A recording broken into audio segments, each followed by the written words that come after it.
the Happy Families podcast. It's the podcast for the time-poor parent who just wants answers now. There's no way to be a parent without being worried, or at least I haven't figured that out yet. But I feel like these new extravagant worries are superimposed on us by a culture. And now here's the stars of our show, my mum and dad. Hello, this is Dr. Justin Coulson. I'm the author of a bunch of books about raising happy families. Kylie, my wife, and I are the parents to 6 daughters, and I'm the founder of happyfamilies.com.au. Well, school holidays start soon in the Coulson family. We're getting in early. Kylie and I have taken the opportunity to spend a bit of quality time with our children over the next couple of weeks. And we hope that you get the chance to do the same, especially for those in Queensland, in Brisbane, especially dealing with the lockdown. Anyway, on today's podcast, we're looking back at my Parenting in Perspective interview series, which we published last year. On episode 133, I spoke with Lenore Skenazy. Lenore is the president of Let Grow. It's a non-profit organisation that promotes childhood independence and resilience, and she's also the founder of Free Range Kids, the movement. We talked about the moment where everything changed for Lenore. She was living in New York and suggested to her 7-year-old son that he catch the subway home. Our son was asking us if we would take him someplace he'd never been before and let him find his own way home on the subway, which is how we get around in New York City all the time. And this was not something that our older son had asked us when he was 9. So it was something that we really had to think about, my husband and I, before we said yes. But then finally we did say, okay, we'll do this. We'll let you take the subway by yourself. It's kind of independent, really, isn't it? 9-year-olds aren't usually saying, give me a challenge. Let's just drop me somewhere in the city and let me try to get home. So has he always been an independent-minded kind of kid? I would say he is, but I think that we're sort of right and wrong on whether kids have always or don't ask this kind of thing. I think that a generation or two before this, it wouldn't have been a conversation because it would have happened naturally. You know, kids would have been either getting on their bikes if they were in the suburbs or riding the bus or subway if they were in the city, you know, to get to a music lesson, to get to school, to get to grandma's house, to get to an empty lot and start a baseball game and hang out there all day. And so even the fact that he had to ask, as opposed to this just being a normal thing that kids just do on their own, is indicative of it being, you know, a more sort of mother may I kind of era than it was before. So yeah, he was asking and that was unusual, but I don't think his independence would have been unusual in any other generation. When you had the conversation with your husband and then decided that, we're comfortable with this, we'll give it a go, we'll take you into the city and we'll go home and then we'll see you at home in a couple of hours, hopefully. What were you... That's a bigger... you're making it into a bigger deal because we were in the city, right? We lived in Manhattan at the time and we were sending him, we just took the subway up to this beautiful fancy department store, which is why it was someplace he had never been before, because we don't usually shop there. And then all he had to do was come back down on the subway about 4 or 5 stops. And then we don't live right near there, so he had to take another little bus across town. Altogether, it might have taken an hour, if that. When you went through this conversation and actually got to the point where you're like, okay, let's do this, what reservations did you have? At what point were you thinking, are we crazy? Is this normal? A generation ago, it would have been fine, but it's a different world now. What are we thinking? What sort of concerns did you have? Beforehand, we had the concern that we wanted to make sure that he knew what he was doing. And so even though we are on the subways all the time, you know how some kids love certain things, like there are kids who love cars or dolls or whatever. He loved the subway. He loves, he loved public transportation. But we wanted to make sure he understood that, that you're reading the map and the green line, which is the line that he was going to have to take. That's the 4, 5, and 6 train for anybody who's been to New York City, that was the train you would have to take. And, this is the stop you get off on. And then, of course, we're always on that extremely slow bus. So he knew that he would have to wait for the bus at the bus stop. I don't recall telling him this that time, but I've always told my kids that you can talk to strangers. You can't go off with strangers. So if you need help from somebody, certainly you can ask a question of somebody, but you can't get into somebody's car. You can't go off with somebody. And other than that, we prepared him with a couple of things. We gave him a subway map, $20 just in case he needed something went really terribly wrong and he needed to take a cab or something.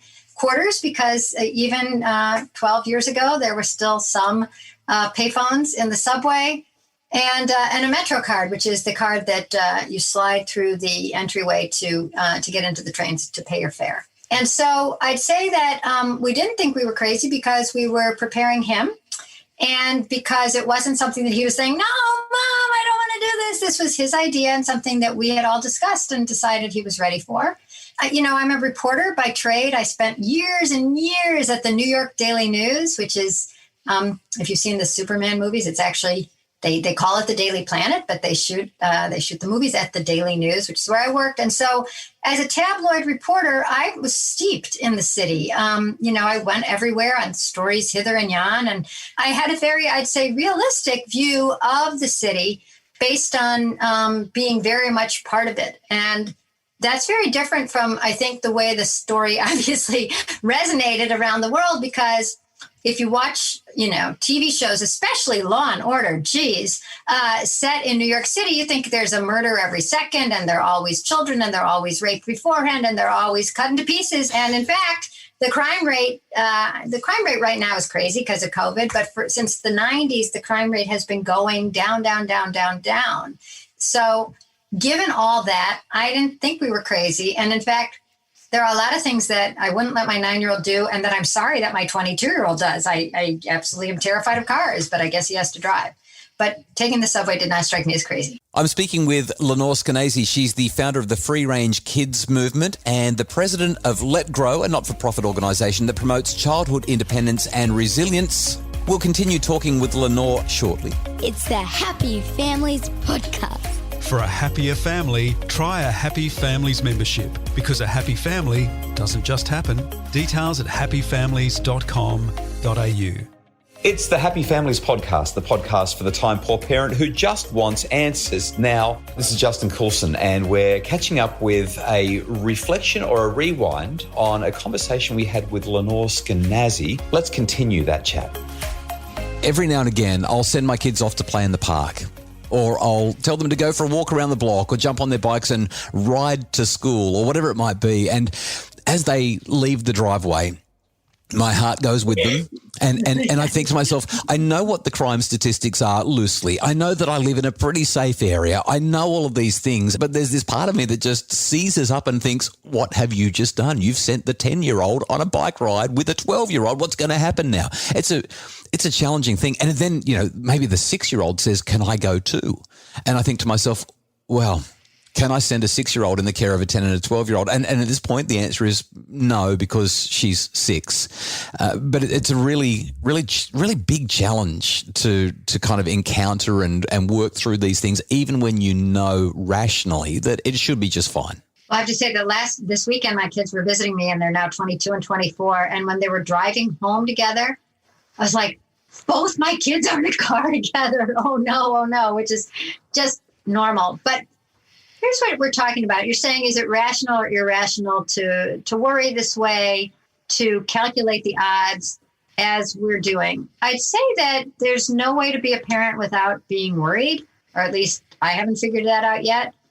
But what I think is different from about our generation, and actually I'm older than you, so about your generation, and then our parents or grandparents or anybody before that, is that when my mom let me walk to school, and it was age 5, and she didn't do it because she was a free range mom or a crazy person. She was doing it because everybody let their kids walk to school at age 5 in the suburb where I was growing up outside of Chicago. She was a nervous mom. She was a regular mom. But back then you let kids do that. And when you let the children go, you weren't sitting there going, oh, my God, I hope she makes it. It's going to be about a 6-minute walk. And she's only 5 and she's so small. And the world is such a terrible place. And if anything terrible happens to her, I couldn't live with myself. Forget it. I'm going to go get her and drive her myself. And that simply wasn't the catechism back then. You didn't have to go through what about, and then name, what about, Elizabeth Smart? What about, Maddie McCann? You weren't thinking that a normal mom, a normal good mom, should be thinking about the murder of their child every time the child was out of their sight, or the death on the bike, on the walk, so that is new. And it feels normal because it is normal to worry. But I feel like these new extravagant worries are superimposed on us by a culture that I've seen up close, in part because of the question that was asked of me, I let my son ride the subway. Okay, most interviewers at the very beginning, and I'd say the very beginning for the first 4 years, I would say, were saying, okay, he had a good time. You're proud. He's elated. He feels grown up. Great. That's all great. But what if he hadn't come home? Framing it in the negative, I never had a good answer. How would I have felt? Funny you should ask. I'd feel great because I don't have to feed another kid. I mean, there was like no normal answer that you could give to that question other than this is how I'd feel. And in a way, this is what they were trying to make me feel. They were trying to take a positive story and turn it back into the story that television loves, which is he never came home. So the fact that he did come home, okay, let's ignore that and think about how terrible a mom she would have been if that had happened. And why wasn't she thinking that way? You're always supposed to be thinking in this extremely dark, dystopian way about your kid if they're beyond your sight. And that's what's new. And I feel like it's superimposed by questions like that. When an interviewer would say, well, how would you have felt? It's like, you know how I feel. I would feel lower than hell. Okay. But why are we talking about it? Why can't we celebrate when a kid does something normal that I'd say, most 9-year-olds could do if they felt like it? Worry is normal. But us worrying when the kid goes around the block, worrying, I would say, even if a 6-year-old is with a 10 and a 12-year-old who love him or her and care about them, that's new. What I'm interested in is this. You've been doing some work with letgrow.org with one of the best thinkers in the world of psychology, Jonathan Haidt. And actually, two of the best thinkers in the world of psychology, Jonathan Haidt and also Peter Gray, Dr. Peter Gray. Now you're just showing off. Another genius, yeah. Yeah. Well, I just want to talk about John at the moment because his research is what has fascinated me the most, because Peter really focuses on the play aspect of life, and John has always focused so much more on the social psychology and the data and trends. And what I'm really curious about is as you've worked as a trio, what have you discovered in the data? What's the data showing in terms of this? Well, is there a trend, or are we just at peak 2020 and everybody's, getting so excited about the outliers, the unusual stories? First of all, I do think there's something. I'm happy you mentioned the outliers and the unusual stories, because I feel like they are driving so much of our regular life, based on the saddest, worst, most anomalous, unpredictable stories, that if there was some way we could get rid of the story of one horrible accident or one horrible crime or one horrible shooting, I think we would all be at a much better set point, rather than using those terrible outlying stories as the norm from which we decide how we should live our lives. But the thing that, Jonathan Haidt, is a big fan of free-range kids, and he's raising his free-range kids, and I feel great about that. But he came to me a couple of years ago, and his hypothesis was that young adults, and by young adults we mean college age and a little bit beyond, were becoming fragile. And as it turns out, Dr. Peter Gray had noticed this too, that I think it's great when kids go for, the psychological services they need. And believe me, I live in New York. I'm a Jew. I'm a woman. I've been through as much therapy as anybody could possibly have because of these demographics. So I love therapy. However, it seems like at this point on the college campuses, and I'm talking about before COVID because COVID is just so weird, that the colleges could not keep up with the number of kids who were seeking therapy and who seemed to be falling apart, and not falling apart after a breakup with a girlfriend or a boyfriend or something very large, but often after a B, and not a B like a Z B, like a B minus, or after an argument with the roommate, after a mouse in the dorm. And John and Peter were thinking, where is this fragility coming from? Why do the kids think they need to talk to either a counselor, or they have to talk to their dean because they're so worried about their grades, or they're calling their parents as they walk across the campus because they feel afraid to walk without talking to somebody while they're crossing the campus? This seemed new, and it seemed sad. Here it is, this blossoming time of your life, and yet a lot of kids were very, very anxious and depressed. And if you're asking about the data are that anxiety and depression among young people has been going up for the last several decades. And I hate to talk about it, but so is suicide. So it's not just, choosing to call more things depressed or kids saying I'm depressed because there's a certain social cachet to it. It really does seem to be weighing on the kids. And so John came to me and said, I think this is starting younger. You seem to be the only person, I'm not the only person, who is trying to fight the overprotection that seems to be undermining kids. And let's work together and start a nonprofit that tries to overthrow the overprotection that is not helping kids. It's hurting kids. That's Lenore Skenazy. You can hear the full interview on episode 133 of our Parenting in Perspective podcast series as part of the Happy Families podcast. Kylie and I, we'll be back after Easter with a mix of new episodes along with highlights from previous episodes from the Parenting in Perspective series. And we're really looking forward to reconnecting with you after the school holidays. If you enjoy the podcast, we love those ratings and reviews. You can jump online to Apple Podcasts, just wherever you get your podcasts, actually. Leave those 5-star ratings and reviews so that other people can find out about the podcast.